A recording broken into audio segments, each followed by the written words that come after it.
ठगता है, किताब लेते जाता है, हनुमान चालीसा पढ़ता है। उसके लिए हमने हरामी शब्द का यूज़ किया है और ये हम करते रहेंगे, सैकड़ों बार कहेंगे कि वैसे लोग हरामी हैं। 11 लाख में उनका जीव काटता है, तो जो औसा बोलता है उसको काटेगा जीव, तो हम 50 लाख देंगे। बिहार के पूर्व मुख्यमंत्री जीतनराम मांझी के ब्राह्मण विरोधी बयान पर तूफान मचा हुआ है। आज जीतनराम मांझी ने बोधगया में अपने ऊपर लगे आरोपों का खंडन करते हुए धमकी भरे अंदाज में कहा है कि कई लोग मेरी जीभ उखाड़ लेने के लिए 11 लाख रुपए का इनाम रखे हैं, तो कई लोग मुझे बदनाम करने की कोशिश कर रहे हैं कि अपने दिए गए अनर्गल बयान को पैचअप करने के लिए हर बार माफी मांगते दिख रहे हैं, तो कहीं सफाई देते नजर आ रहे हैं। इस मामले को लेकर क्या कुछ सफाई दे रहे हैं जीतनराम मांझी, आइए हम आपको दिखाते हैं। ये अज्ञानी है या ज्ञानी है? अगर मेरे साथ आप चलिए तो हम जो 3 गो उदाहरण दिया, हमारे गांव में एक लड़का है जो पूजा कराने जाता है, वो दारू पीता है, भांग पीता है, यादव का लड़का है और जाता है पूजा कराता है, झाड़ फूँक करता है। रामपुर में है तो वो तो खैर पूजा पाठ कराते हैं, लेकिन वो मांस मछली नहीं खाते हैं, लेकिन पंडित नहीं है वो। उसी प्रकार से बहुत जगह बिहार, यदि यहाँ दक्षिणी ये गाँव है जहानाबाद में, मखदूमपुर में, जहाँ कहाँ विधायक रहे हैं, वहाँ के एक दास जी हैं जो भूमिहार को छोड़ करके बाकी सब घर में पूजा कराते हैं वो पुजेरी हैं। तो मेरा कहने का मतलब पुजेरी सिर्फ ब्राह्मण ही नहीं है, इसको आप मान लीजिए। बहुत जगह ऐसा होता है कि पूजा कराते हैं लोग दूसरे लोग, और उस पुजेरी के लिए हमने कहा है कि चाहे जिस जात का हो, भांग आती गांजा पी करके, भांग खा करके, दारू पी करके और मांस खा के जाके पूजा कराता है, और जिसको ज्ञान नहीं है श्लोक का और ठगता है, किताब लेते जाता है, हनुमान चालीसा पढ़ता है, उसके लिए हमने हरामी शब्द का यूज़ किया है और ये हम करते रहेंगे, सैकड़ों बार कहेंगे कि वैसे लोग हरामी हैं। सर, जो जिस बीजेपी नेता ने इस तरह का आपत्तिजनक बयान दिया था, उसे पार्टी ने, वो उनका काम है, उनका काम है। इसी से समझ लें क्यों, अगर निकाल दिए तो समझें क्यों गलती किया है। तो निकाल देने से समाज को तसल्ली नहीं होगी। वैसे आदमी इस तरह का दोबारा शब्द नहीं यूज़ करे, इसके लिए उन लोगों को प्रबंध करना चाहिए। वही नहीं, राजन तिवारी ने भी हमको धमकाया है आज उत्तर प्रदेश में। उसने कहा कि बड़े इसका अंजाम बुरा होगा। क्या बुरा होगा तो पूछ ले राजन तिवारी से, जो वहाँ प्रचार कर रहे हैं भाजपा के लिए। और दूसरी बात हम नहीं कहना चाहते हैं, लेकिन एगो माननीय सांसद हैं, पूर्व सांसद हैं, उन्होंने कौन शब्द का यूज़ किया है, हमको लगता है उस शब्द का अर्थ को नहीं जानते हैं। तो वैसे लोग और भाजपा के हैं तो उनको समझावें।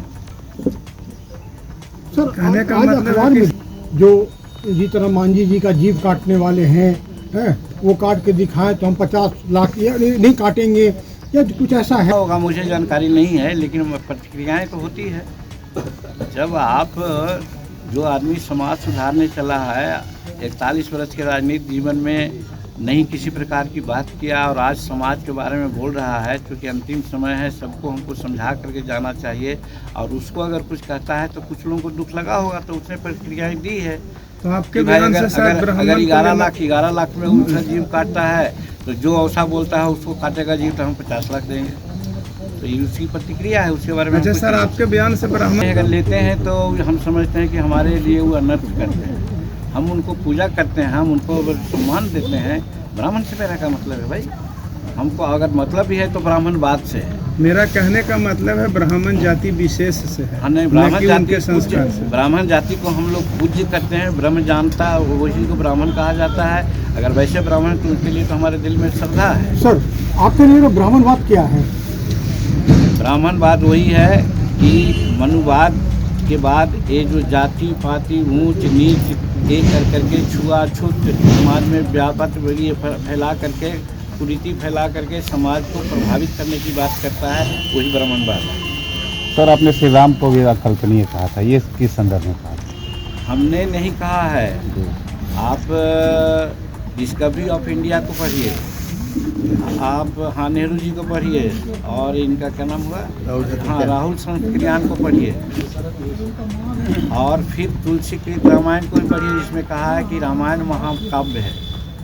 महाकाव्य कोई ऐतिहासिक तथ्य पर नहीं लिखाता है, वो लिखाता है काल्पनिक। ये प्रेमचंद ने बहुत सी बातें लिखी है, शंकर जी ने लिखा है, वो साकेत उकेत में बहुत सी काल्पनिक पात्र हैं। तो वो सब वास्तविक नहीं होते हैं। प्रेमचंद जी ने जो जुम्मन मियाँ और कौन चौधरी की कहानी कहा कि समाज को एक नीति निरूपित करना चाहते हैं, तो वो काल्पनिक है। उसी प्रकार से राम शब्द कह करके बहुत अच्छी बात कही गई है।